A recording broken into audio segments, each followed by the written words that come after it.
You're listening to All Things 3D, where we talk about the world of fabricating, designing, and capturing in the third dimension.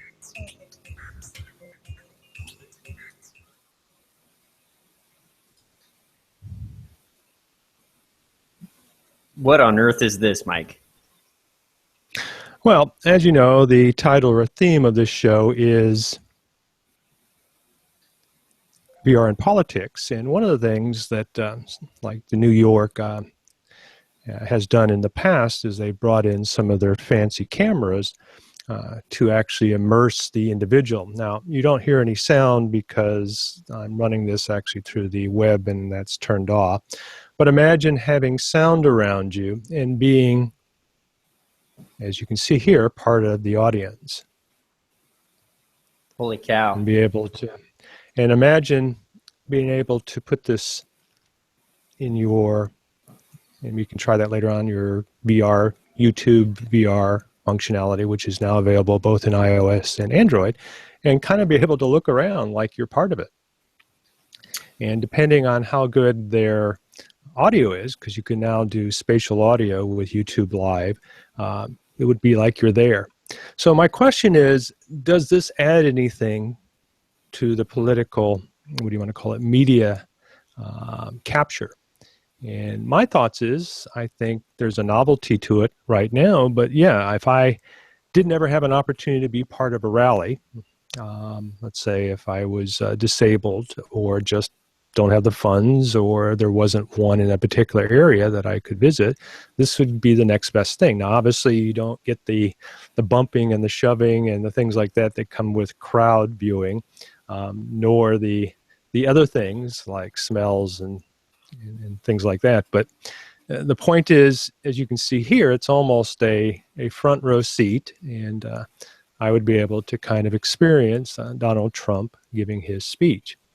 Now, of course, I also started to look to see if there's anything on Hillary Clinton, and sadly, there seems to be far less. And as you know, she has been somewhat quiet early on and not having a lot of press, and that probably would explain it. But it would have been nice to see something like that from her perspective.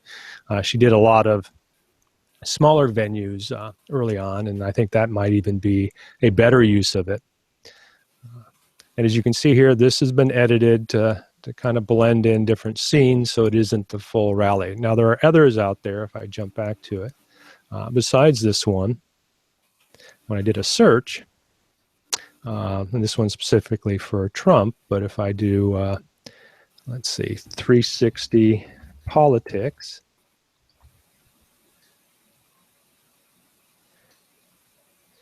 as you can see, it's becoming more and more prevalent, not only in this country, but in others as well. The other thing to point out, as you know, I created a Android app, and this weekend it'll be up for iOS as well, called Graveyard Politics, where I kind of made fun of all the candidates. In fact, my latest add-on was the Day of the Dead celebration and put Hillary Clinton in Day of the Dead makeup while she's giving her speech. So that was just added the other day. So that could be another avenue to gamify politics to get people possibly involved. This reminds me of a famous Frank Zappa quote, actually, that you bring this up. It's government is the entertainment division of the military-industrial complex. Have you heard that one? It's pretty interesting. I have. Now they're making it. That's what this circus is all about, ladies and gentlemen, is entertainment, right? I mean, it's got the highest ratings right now on TV. You know, they got a lot of people sucked into this whole thing. So, yeah, I mean, it is. It's a form of entertainment nowadays. I mean, that's pretty much what it's become, what the media circus is. A lot of the media anymore is not necessarily journalism per se. It's more just entertainment, sensationalist entertainment. So, you know, they literally have 24/7, you know, news feeds that have been around now for 20 years. And it's a huge form of entertainment. Most of it is entertainment. You know, it's just opinionated dialogue is really what it is. Monologue a lot of times. So, I mean, this fits right into the category. I mean, to me, it's just entertainment. I don't know if it really makes you an effective, candidate. Yeah, or I don't know if it makes you an effective voter, or I don't really know how it's bringing people together quite yet. But maybe, I mean, obviously VR has potential to bring people together, socially. One of the things that have been mentioned about VR is that the ability to provide you empathy by immersing you in another individual, for instance, a woman or a person, a minority, a person of color, where you can experience possibly some of, and again, that could be slanted because it's based upon some person's view and script, but it gives you the opportunity to see it from that first person perspective that normally you don't get to see. Yeah. So there is that, and Stanford has done a lot of studies in doing that, as far as, in cases of job harassment and things of that nature.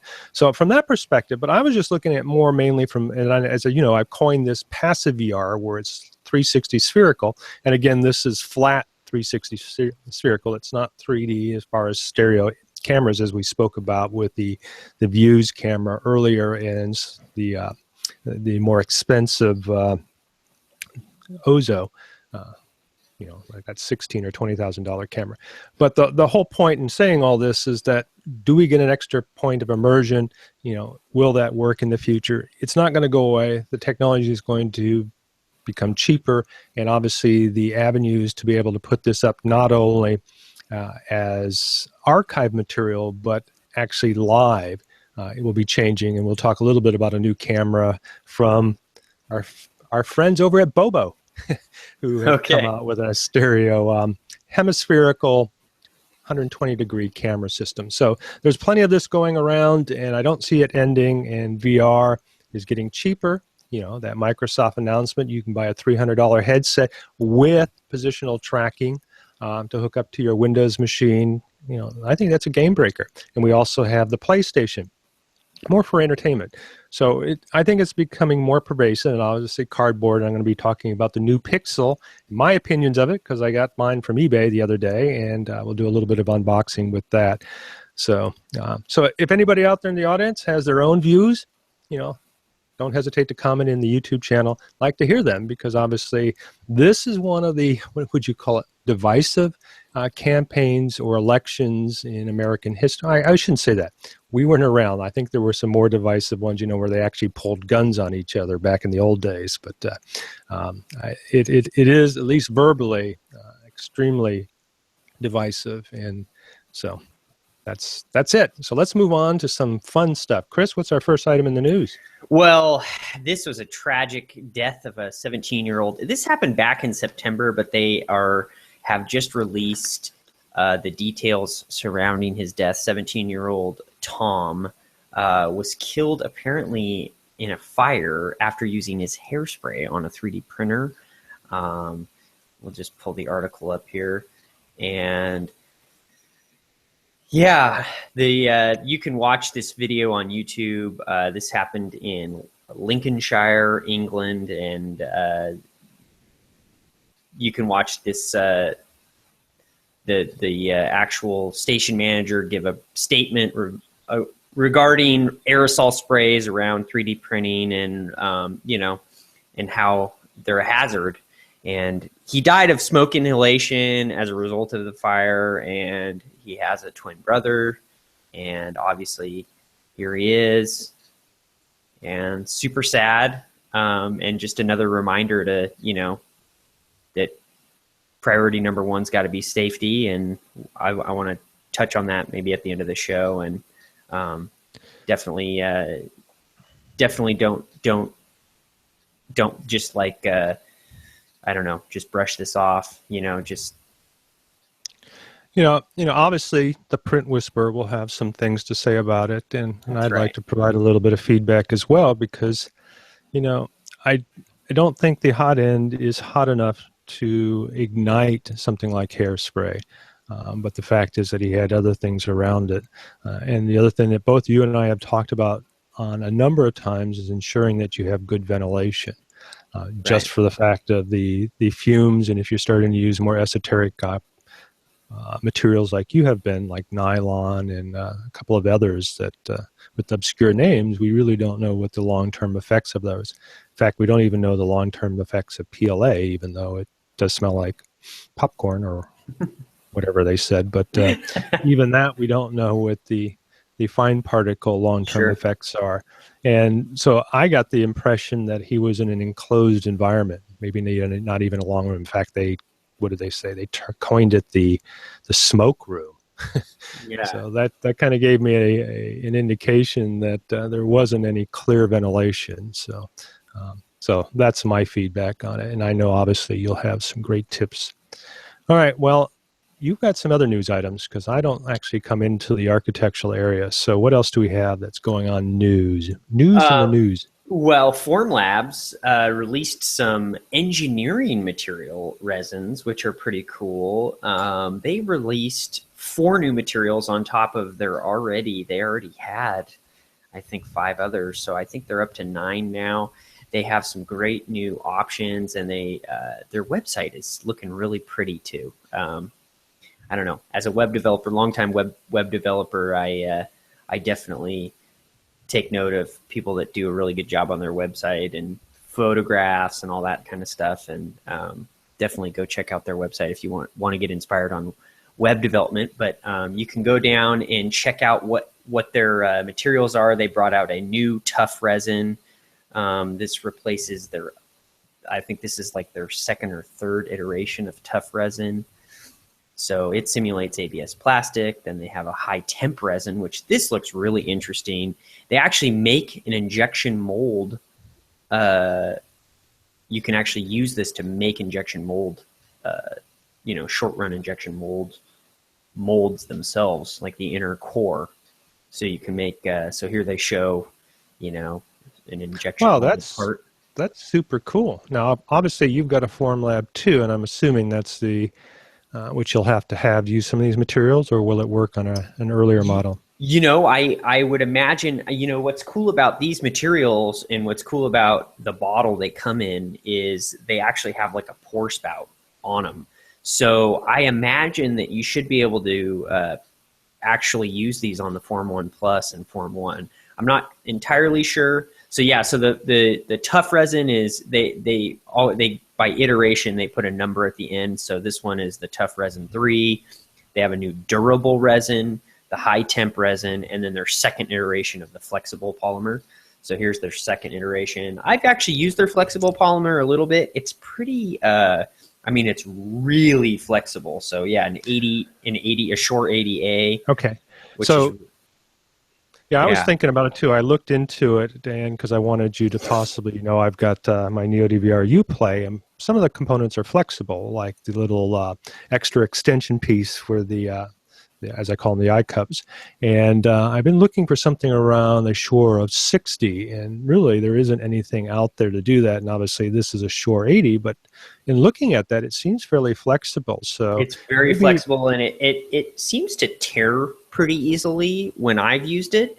So I need to probably play around with it a bit more. And then they actually brought out a new durable, which is a simulating polypropylene, so PP plastic.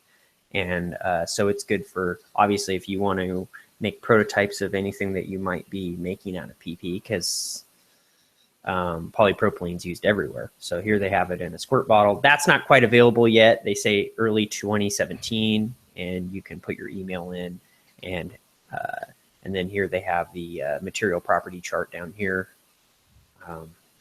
showing all. You have to give Formlabs a lot of credit. There's been a lot. We've covered a ton of either laser or projection-based SLA, but they've stuck with it. They've refined, but more importantly, they not only provide materials, which I think is extremely important, which I think have been lacking in some of the others, but instructions, a great forum, in my opinion, great tech support, everything that's required in order to make a product move forward. And hats off to them; they've done it.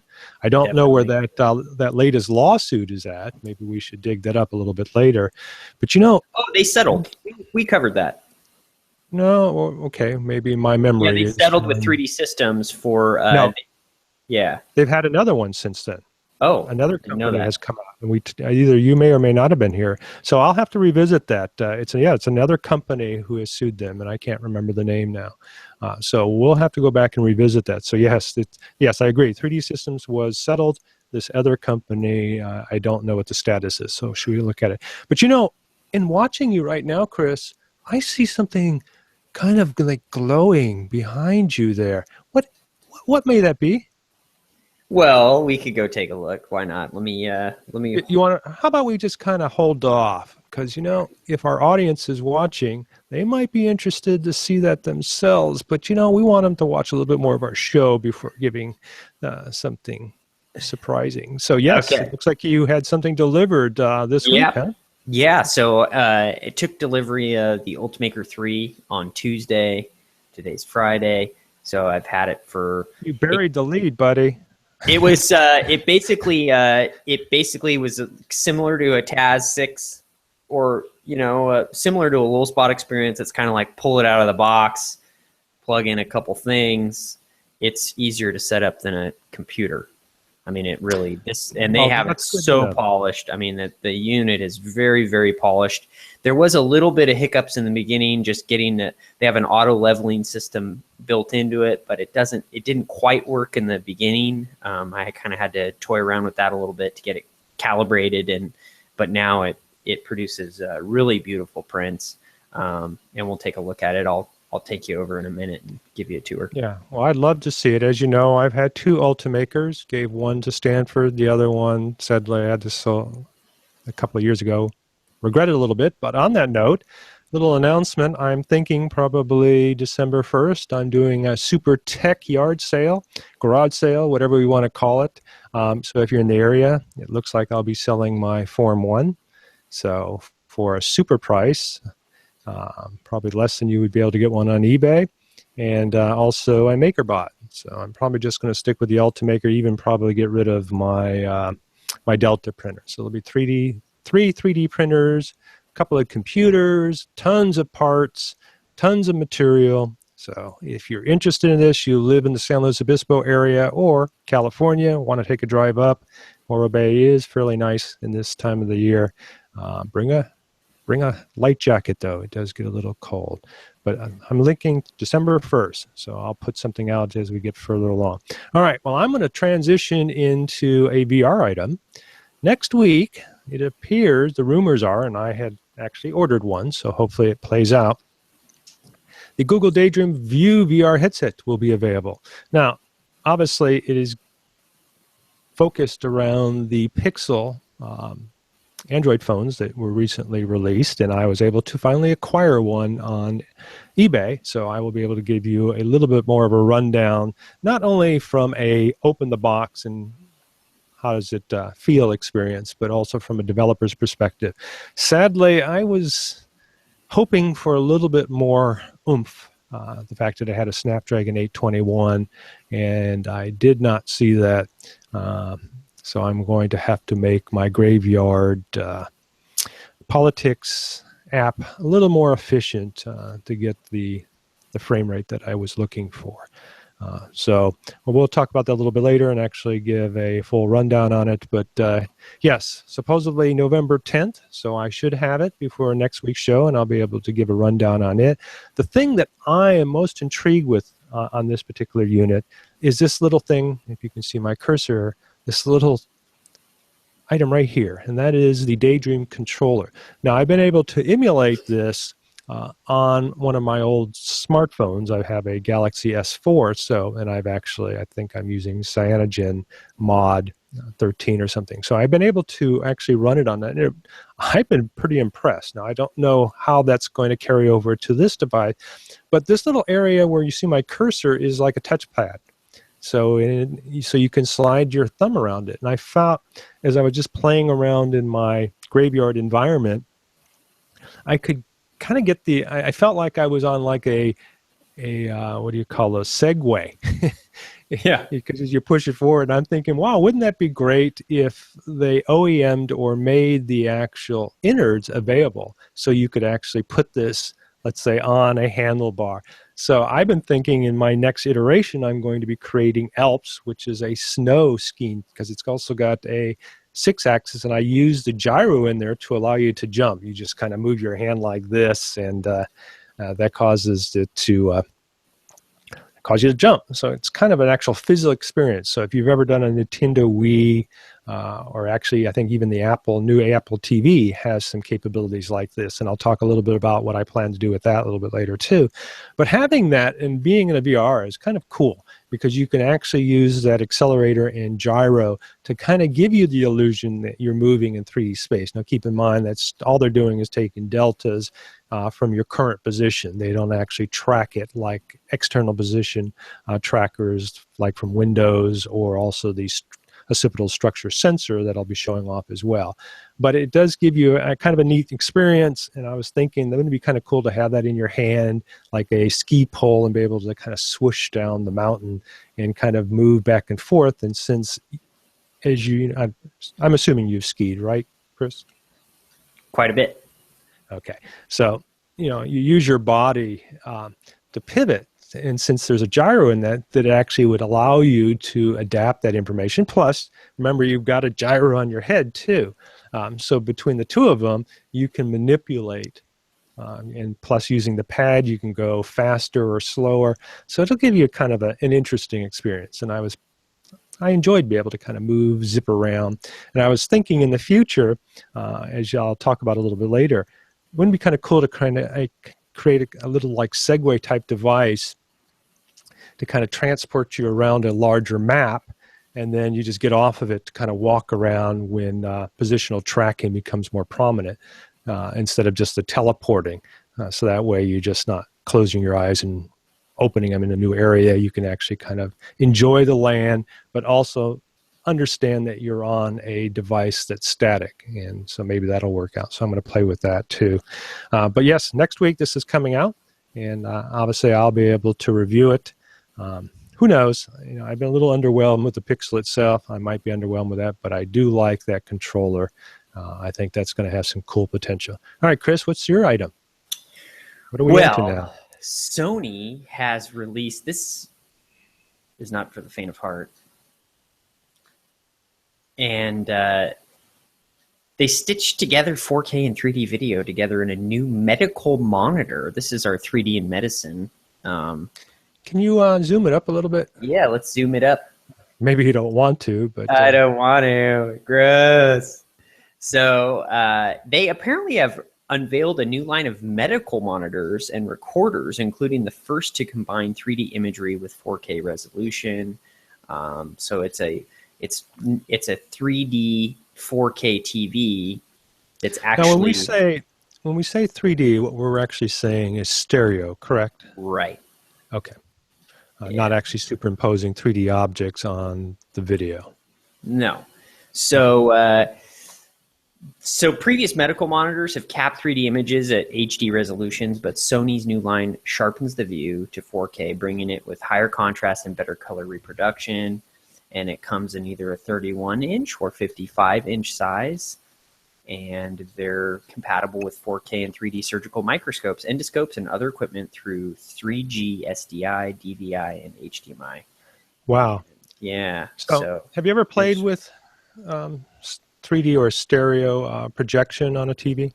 If you remember, I have a LCD panel, a 50-inch, I think, that has that capability. And it was, frankly underwhelming, especially in this case. I had passive, which means it was polarized.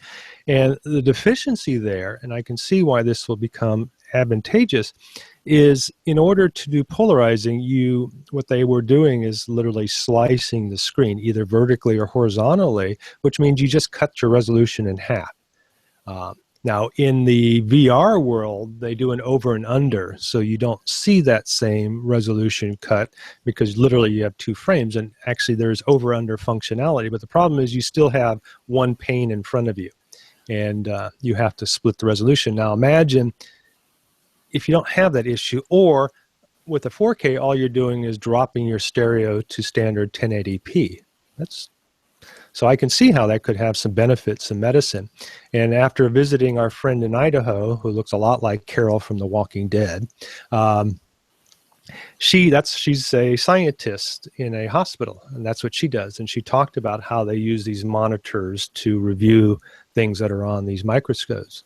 And they do have a stereo version, and they have the glasses they wear. So I could see this being a huge benefit for their, obviously the more detail you have, the more discernment you can see in your actual slide. So, well, and Sony's a smart company. They're going after the ka-ching. Ka-ching. Yeah.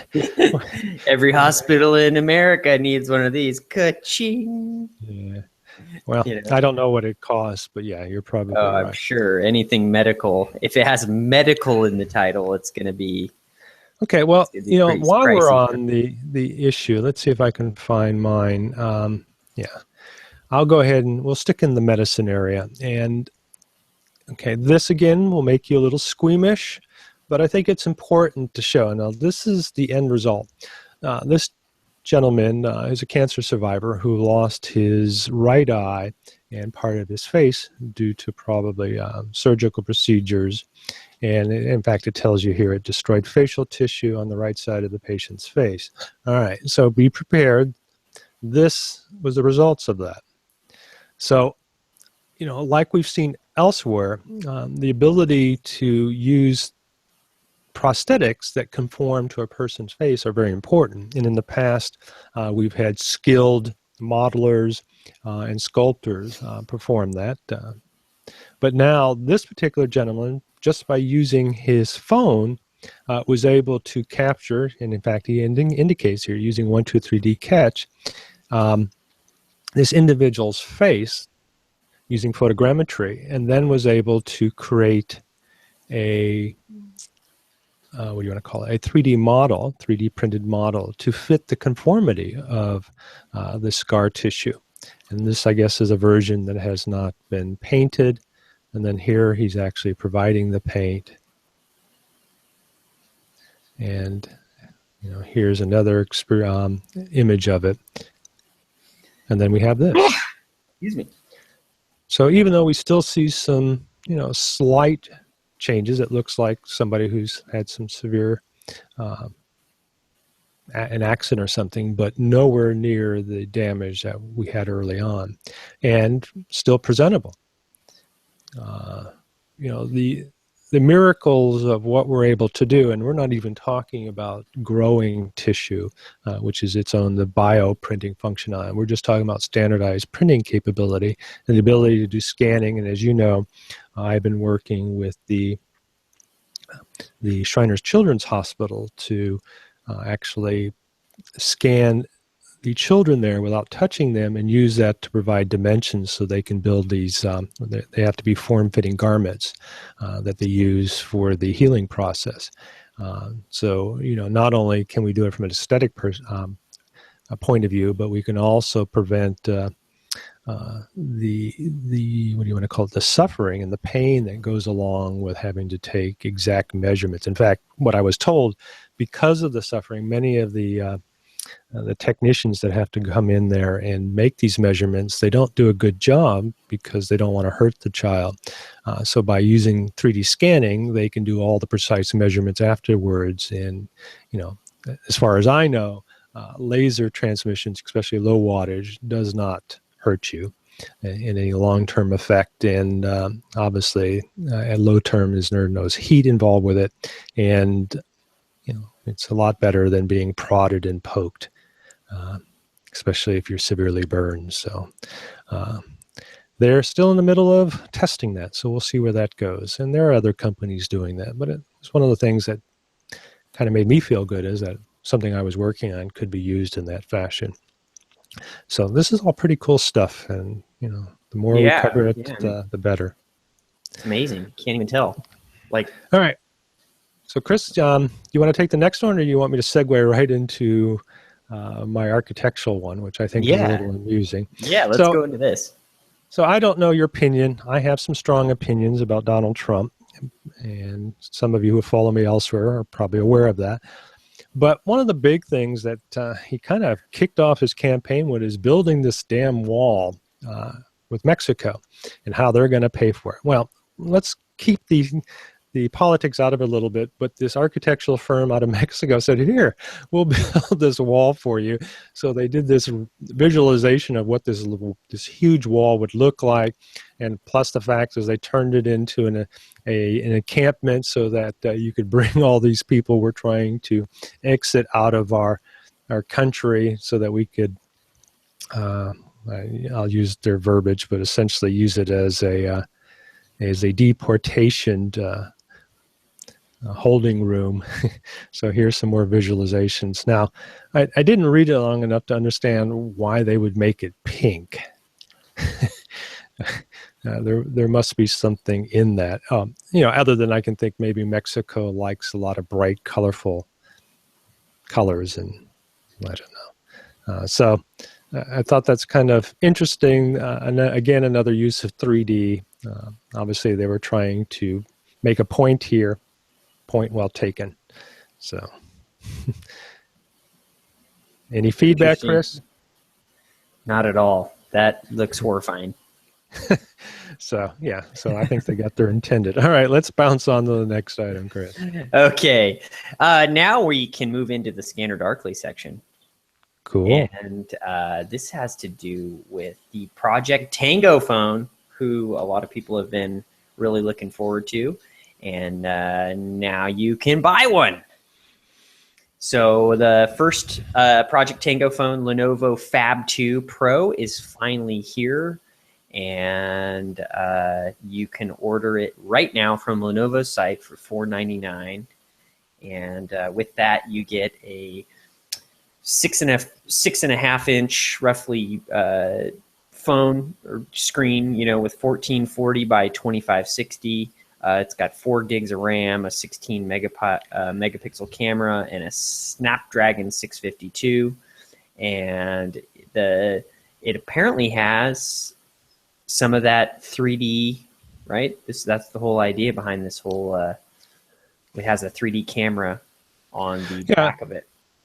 Actually, it has an assortment, and it's one of the things that Tango is known for. It's not just a 3D camera per se. It has multiple sensors.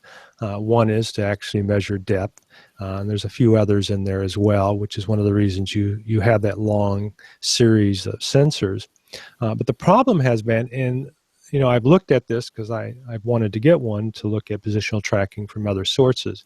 Intel came out with one that was based upon their RealSense sensors that working basically a Tango phone as well, but it was more of a phablet. In fact, the screen size, I think it was like close to 6 inches, but the bezel and the frame of it was almost 7 inches. So, it was basically a little small tablet. And I felt that the processor in it, I think it was an Intel processor, was somewhat weak. And in looking at this particular unit as well, the Lenovo, obviously it's more compact, but again, it's a large phone. And I don't have an issue with that as long as the screen is large, and it indicates it's a 6.4, and it is a full 2K or 2560 by 1440. Big pluses in this area. What bothers me, though, is the processor they chose. If I remember, this is a Snapdragon 650. 652. It's a 652, which is octa-core.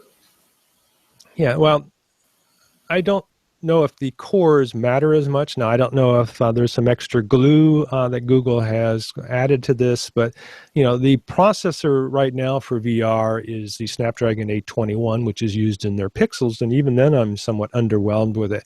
So you imagine you're going back to a previous version, and you're having also to take information from these sensors in order to provide real-time depth information. So if you wanted to use it as positional tracking, like wear it like a VR device, I don't think that it would have the power for that. So I'm a little leery of putting out $500, which may also explain why it's less than some of the more premium phones.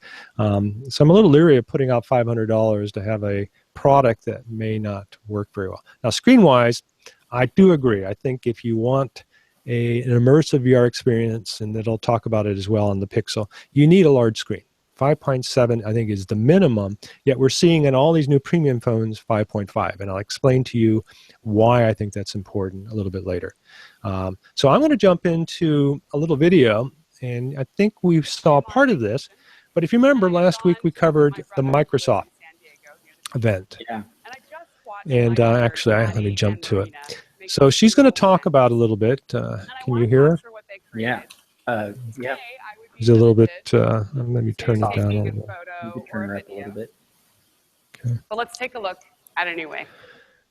Well, let me bring it down. So I'm going to talk over a little bit. So essentially, she's going to talk about her kids and how she captured this. And maybe I was doing something else at the time. And one of the things that I noticed, this is strictly the RGB or the standard camera in the phone itself. Taking shape So in front of me. you notice that she's developing a point cloud, and you can actually see what's on her screen there. But as I mentioned before, what they're doing, and if you know you're rotating there, they're literally using a parallax technique to capture frames over a period of time, and then from there determining the depth information between each of the frames captured to give you, as they show there, the cloud. And then it will process that to give you that image there, which is a full 3D model. Very similar to 123D Catch and other things, but the key difference is you saw how quickly that occurred. Not only did it provide a texture, but a 3D mesh. Now, I don't know how complex that mesh is. It may not be. But the fact is that you could do that on a phone, and there they were using an HP Windows type phone, but they say that this is available or can be made for other phones. In fact, I remember covering this in 2015 where they were doing this on an iOS. So they had bought that technology. It was a very crude demo, but this is an evolvement of that. But they will be bringing it. So in fact, without any special sensors, you'll be able to 3D scan, very similar to 123D Catch, but it appears very close to real time. So that's about the extent of that section there. And I don't know when that will be available, but I just thought I would highlight that we're seeing more and more items. But the other thing, Chris, and you have alluded to this, and I'm going to go ahead and segue. If you're in the CAD world or the 3D modeling world where you fabricate components, both of us have struggled, and we both have spent money on 3D scanners, converting those raw scans, and even not necessarily raw cloud points, but let's say converted into STLs or standard mesh file, then taking that and trying to create a solid model for it, using SolidWorks or, in my case, Studio 360. No, is that correct? From Autodesk and some of their other applications is a very difficult and time-intensive process. Wouldn't you agree? Yeah. The capturing point cloud data and then generating even solid geometry can be kind of a struggle depending on what what kind of scanner it is. I've actually had the best luck with photogrammetry.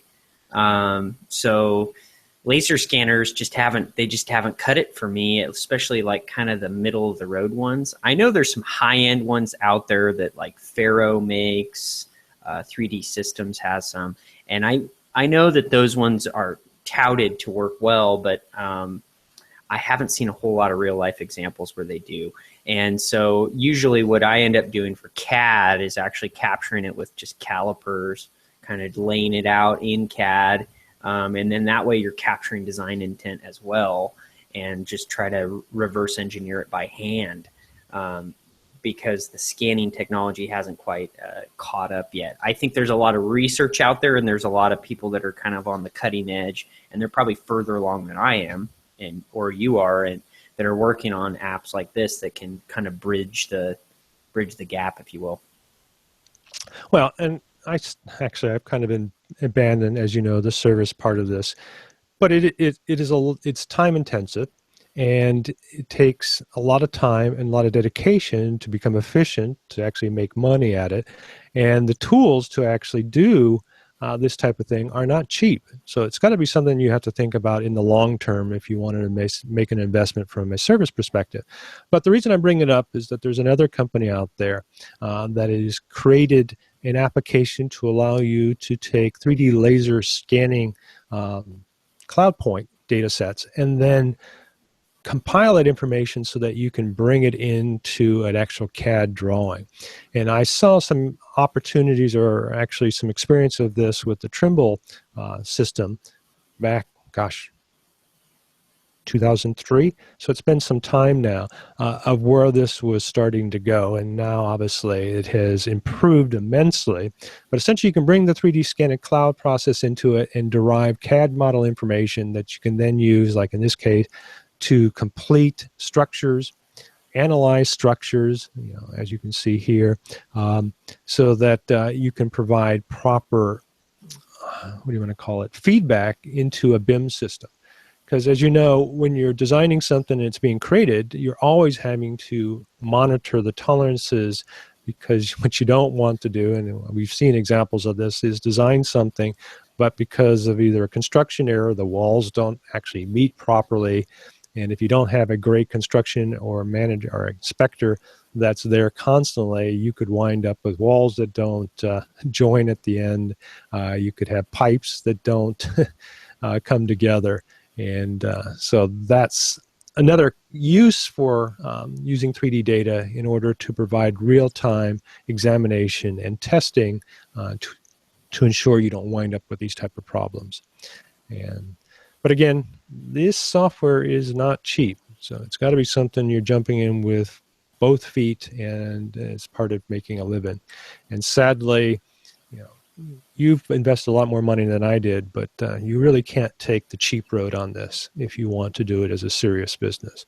And it takes some money. So for those of you who are wanting to be budding 3D fabricators or scanners, you're going to have to pony up a little bit of money if you want to be efficient. Not saying there are people that are far more talented than I am and more efficient, but you do need the power tools and able to do it properly. And as Chris alluded to, some of those scanners are $10,000 to $100,000 to do it right. Both of our cases, we both have Next Engine scanners, and even though they can provide a decent, and they've got some decent tools, they're just, in my opinion, they weren't quite there, and I spent a lot of hours, which I never got really compensated for, making some of these conversions. So it's something you got to invest time in, invest money in to do it right. All right, Chris, next item. Okay, so now I guess we're going to move on to the VR corner and around room and talk about VR. This came as my news feed, and this is, we've talked about this product before. The Fove eye tracking VR headset is now on pre-sale for $549. Really interesting headset that they're saying is going to be the next level of immersion in VR. And so you can actually watch the video here. And I'm going to talk over it a little bit. As you remember, I went to AW 2015 and actually saw an example of this. It was, in fact, some of this footage is still from that period of time. But I actually got an opportunity to see it, and it's unique. As you can see, the headset is a little larger than most, and part of that reason is the actually developing camera systems that track your pupils. See, that's a little gaudy, but why is this important? Well, and you may have your own response to this as you're watching the video. If you can track the pupils, then you can track what the person is looking at, which means you can optimize your images, meaning only provide what the person is looking at in high detail in the areas they call the fovea. That's outside of that, they can make it a lower resolution. So what that would allow, like showing here with presence, is they can blur.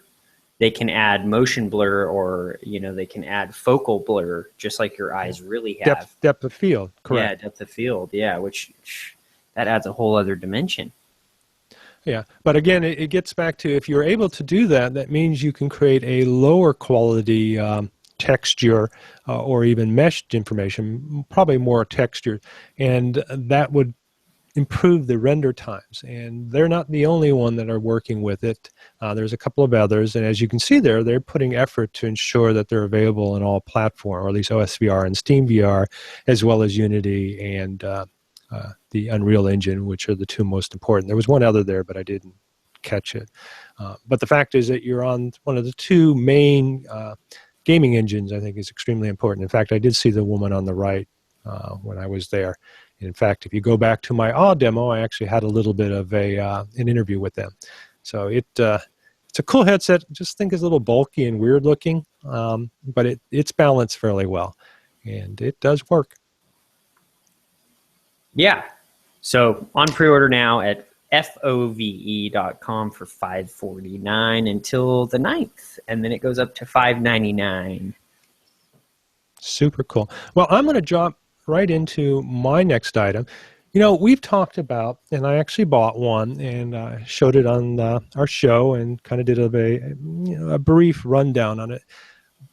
Bobo, because, Bobo VR.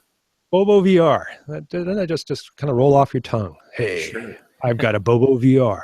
It's not very manly, but Bobo VR had a headset, and I'll actually show it here, called the Bobo VR Z4, which I actually did a fairly intense review on.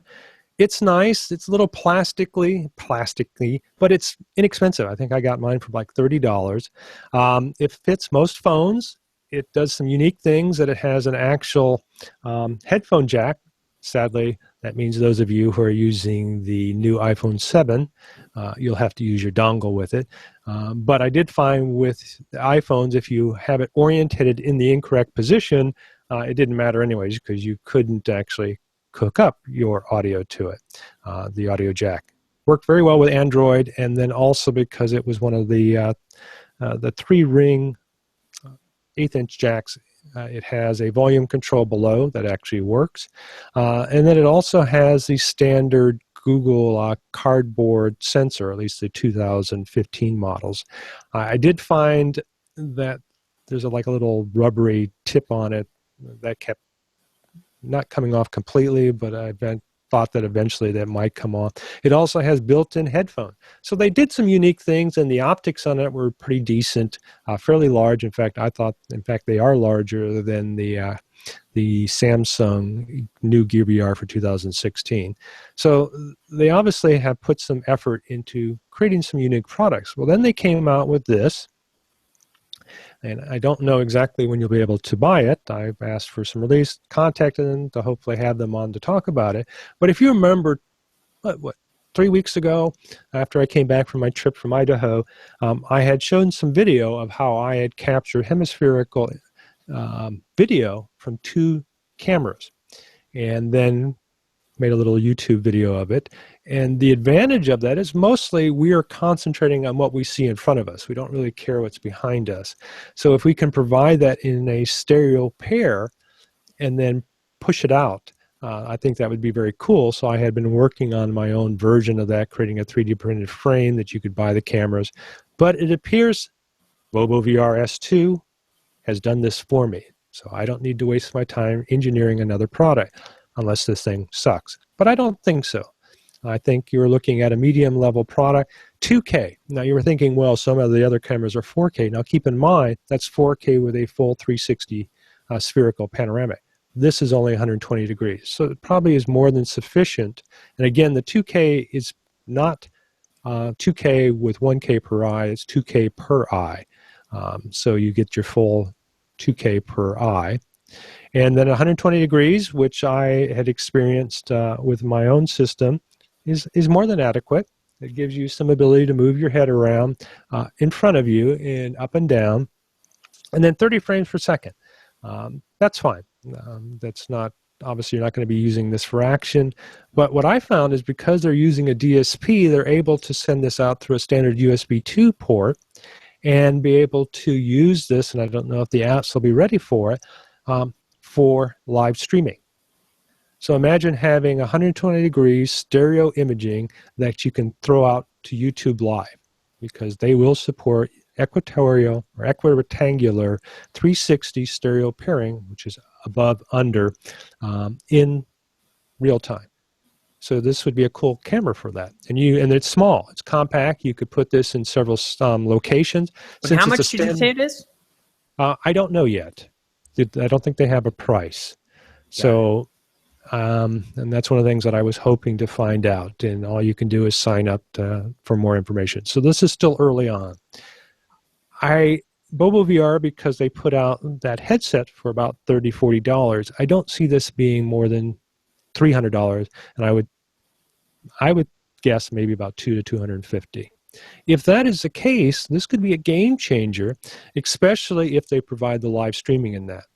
Now, again, it's not full immersive, but I have not found anything that provides real-time full immersion that is also stereo. So I'm really looking forward to this, and as you know, I've been looking at it as well. Now, again, they show 2560 by 960 being the image in front of you. That might be kind of a game breaker for me. I would think to provide both the vertical and horizontal, what do you want to call it, rotational information, this needs to be larger. So it's going to be more like a strip. And I mean, I'll wait and see on it. But again, if they keep it down in cost, its interface is USB 2.0 only, it appears. There doesn't seem to be an HDMI output or an SD card, so you can't record directly to it. So it's geared to be hooked up to some type of device. So that could be a game changer for others. So it may not be everything you want, and I may still build one. Who knows? But I thought it was cool, and it looks like there are people who are coming out with lower cost versions to take advantage of passive VR. All right, Chris, what's your next item? Well, on to the print whisperer section of the day. We want to come full circle back to the tragic death of a teen that apparently died in a hairspray accident as a result of a 3D printer. Well, how could this have been avoided? Obviously, in light of this, we need to be reminded that safety needs to be our priority when we're working in any office environment, in any machine shop, in any environment where you're working with these machines. I mean, we want to see these things. Mike and I both want to see these machines in every classroom, middle school, high school, on Earth would be a wonderful thing. And if they're not safe, then, or if they're not, perceived as safe, then schools won't adopt them. So we want to, how do you make them safer? Well, first off, not a fan of aerosols. We used them in the beginning of these things. I haven't used aerosol spray in years now. I mean, I remember when we first got started that was kind of a tip to use hairspray. If you're having adhesion issues, it's probably as a result of the wrong type of bed, like you don't have glass or you don't have PEI. Those are simple things to take care of. And even then, I've had really good success with both nylon, ABS, you name it, all the different materials that are really prone to warping, and just a simple Yoo-hoo style glue stick. So and those are cheaper than aerosol, and you're not breathing in nasty aerosol hairspray. So, I would advise against all aerosol sprays near your machine, and just to remember to be safe out there. Yeah, and I really can't add much to that. Yeah, I was surprised to see that people were still using hairspray. That was something that I thought didn't really work well to begin with. In fact, I had much better luck with Yoo-hoo glue sticks in the beginning, especially on glass plates on my Ultimaker 2. And that's in fact what they provided in the kit with the Ultimaker 2 was a Yoo-hoo stick, and they may even still have it. I don't know if you got one with that one. Yeah. So that's what a lot of it. And then I've gone, and I can't remember the name of the company, but I bought those pads and it's self-adhesive, but it's not an actual glue that you lay on top of your glass or your plastic, and it provides a much better gripping surface. And I can't remember the name, and I apologize out there. We've talked about it a number of times. But there are a number of companies now creating that. And as you said, you can use, PFE? Was that what was the material that you're using? Kapton is another one. PEI is now a really common, that's the one that coats all my little spot printers, and that sticks like a charm to almost anything, including almost too good. Almost too good. I've cut my hands several times trying to get stuff off of the build plates. Yeah, it sticks really well. So in my opinion, as Chris just identified, get away from the aerosols. I do a lot of spray painting as well, and I felt the effects of it. I've actually got a little miniature painting booth, but please keep that in consideration. As mentioned earlier on in the show, the issue with this is that I have a feeling it was a closed room, maybe even a small room. When you coin something the smoke room, that's a tell that you're not ventilating properly. And I'm saddened for the people, but I think if they would have either one, not closed the door or provided some other source of ventilation, this probably could have been prevented even if they were still using aerosol. But really, there is no reason anymore to use aerosol. There's enough other adhesive type materials to make sure that you have a good stick. Yeah, and I mean, this is kind of goes back to, like, I'm really against, now that I've spent some time on Earth. When I was a kid, I used to run around spraying bug spray everywhere, killing every little insect I could.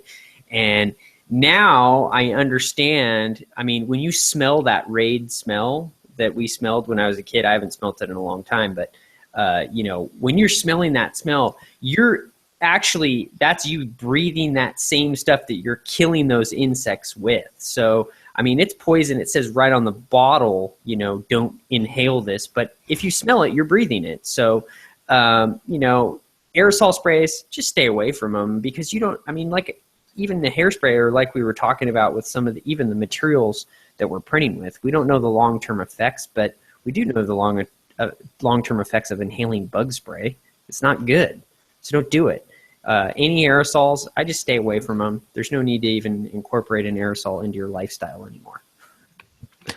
Totally agree. Well, actually, aerosols, exactly. Unless you're a painter, I do a lot of painting. But again, please take the precautions. You can get paint masks reasonably priced. Use them. I have not been the best from that perspective, but like Chris said, as you get older, you're aware that there's a lot of things that you're taking in that you shouldn't have, and we weren't even aware of it early on. But we are now. We should be smarter with it, and I totally agree. Some things I think Chris is a little out there on, but I agree with him totally on this. There's a lot of toxins, and we don't know the long-term effects of any of it. And if we can do a little bit to prevent it now, I think, especially if you have children. That is probably the most important thing, is if you've got children and you're doing this kind of stuff, it's their lives you need to think of if you're not worried about your own. Oh, well. So let's move on. What do you think? How about a little bit of pixel dust? You ready for it? Yeah. So I'll jump to my camera. We have nobody viewing what I was hoping to be the best. This is the Google Pixel XL. So, I'm not going to take my iPhone out of its case, but it looks a lot like an iPhone. In fact, I wish that they didn't go with a white bezel. I guess you can get a black version that doesn't have that, but beggars can't be choosy when you need one real quick and you're on eBay and you don't want to pay astronomical prices for it. Since this is basically my test phone, and I have several, I just decided to get this. So, what do I think about it? Well, it's like many phones. It's rectangular. It's got a glass screen. This has a metal back, which I think is kind of cool. It is lighter than the iPhone. It's about the same as the 6P. So if I were to choose them, I like actually the Nexus 6P design better.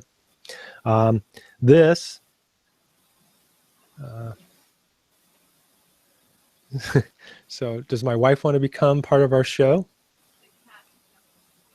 Okay. So, Chris, and I brought this up, I have a cat that's dying, and in fact, I am probably going to end its life today. Oh. And I don't want to really talk about that, because I don't want to let anybody else down. So say a little prayer for Violet. But back to the phone. Well, that was why did she have to tell me that? What time do we have? Okay, well, we'll finish up real quick. So I bought this for one particular reason. This is the phone that Google touted to work with their new Daydream headset. It was supposed to be equivalent of the Gear VR, but you didn't need a special type of headset with extra sensors. Everything was supposed to be built in the phone. Other OEMs are supposed to be creating it. But I noticed a couple things, and I'll bring it back up. One, it has the latest version of Android 7.1.1. Looks kind of nice. They've done some unique things. For instance, you have your Google Now, which they now call the Google Assistant or something like Android Assistant, that has things that I've had in the past, but it's built into it. Something else that I thought was kind of cool, in the past you had a button here that took up the space. It was a bunch of dots that indicated all your apps. Now you just pull up on that and they come up. So I thought that's better, and it also actually gives you one extra icon on the bottom here. And let me do this. You know, I'm showing. Sorry about that, guys. Not all right. So now you can see my screen. So this is what it looks like. So it's nice, clean. Android has come, in my opinion, a long way. I've been a long fan of it. It's simpler now, but it also has a lot of power. And what you can do with your screen. And if you've just been working with iOS, there's been some limitations that you've had to live with iOS on what you can do with it. And frankly, I'm glad that we've got something like Google and Android, because they've been pushing Apple to make some of those same changes, like having an actual shift in your characters, lowercase or uppercase. And what else? The other than that, it seems very responsive. It's quick. But again, the reason I bought this was to use with Google VR or Daydream. So I'm going to go ahead and run a demo of my latest product, which is the Graveyard Politics. And you should be able to get some sound with it as well.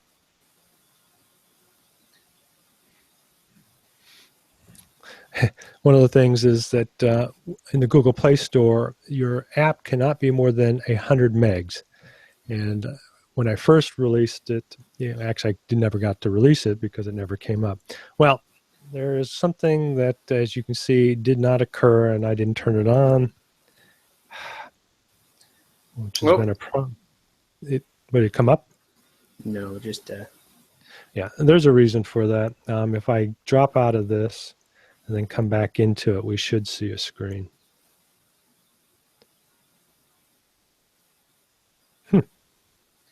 Well, that's even worse than before. Oh, let me do this then. There is a setting that you can do, but it appears that that same setting doesn't even work in 7.11 when you're trying to show it. So I'm going to get out of, let's see how I can do this.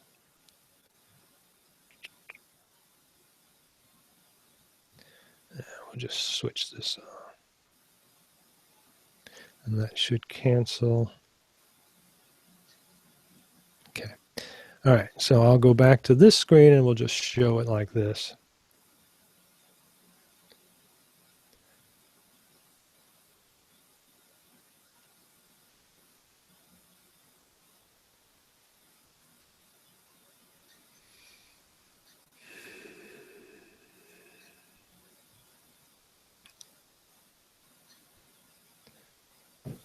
There we go. All right, can you see that? Yeah.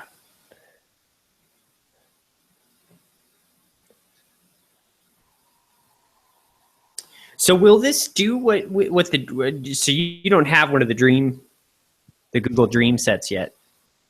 Correct. But in all fairness to it, there's nothing in the headset. I think there is an NFC chip in it, so that and you talked about the magnetics, so that it can adjust the screen, adjust the alignment. But that's just kind of a convenience feature, and the NFC just makes sure that it finds the signature of that particular headset.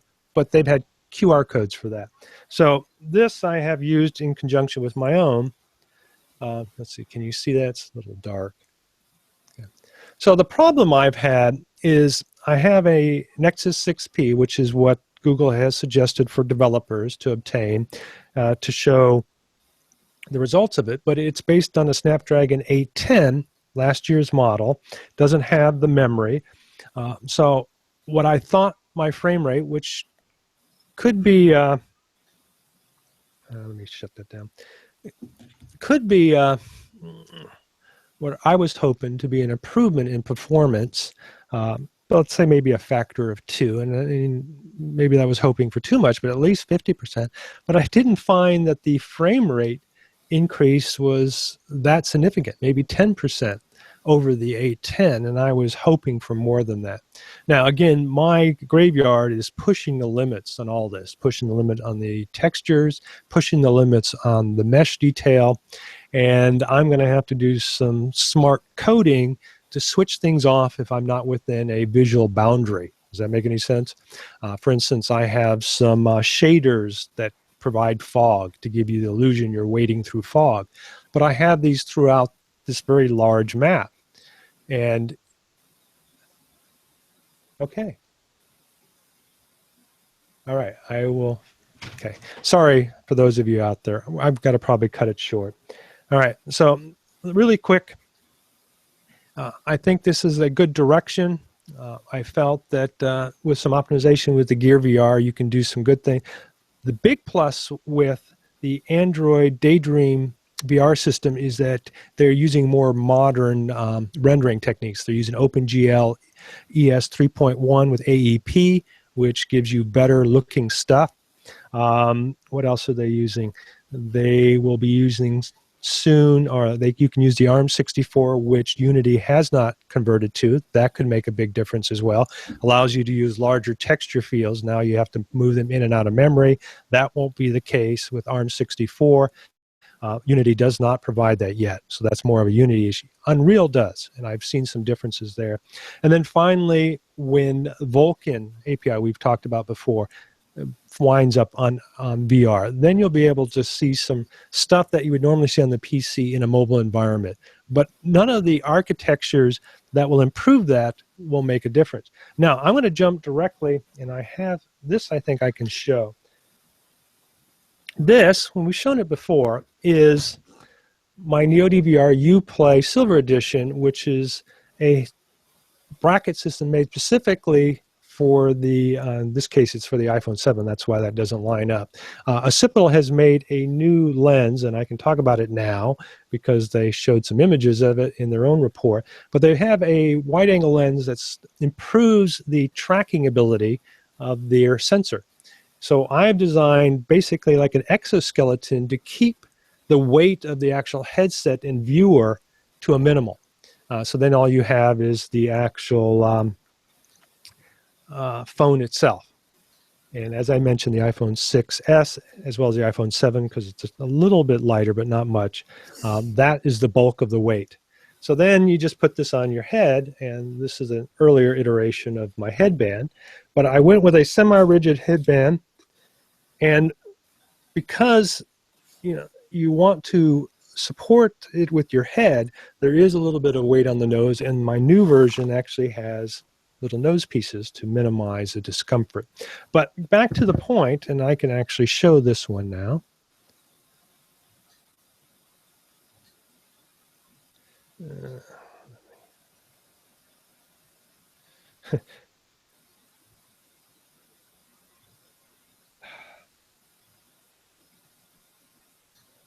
All right.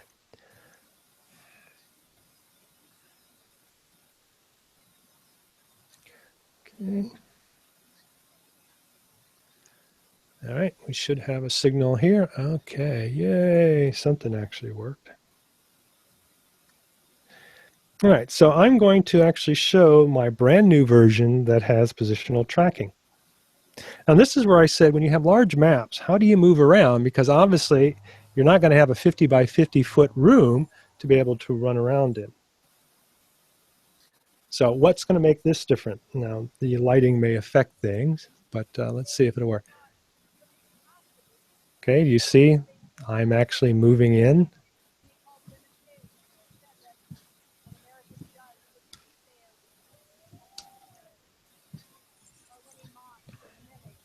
You see that?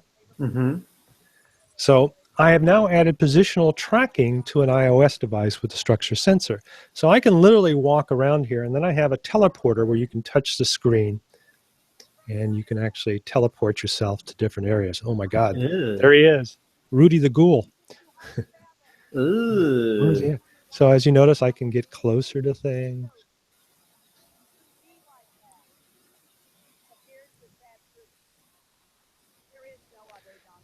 So let's make sure I'm actually running the right one. Yeah, okay, I was.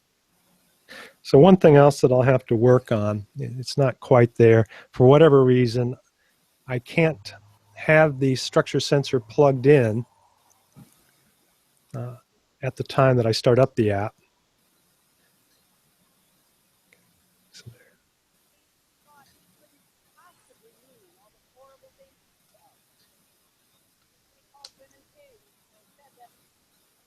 there we go.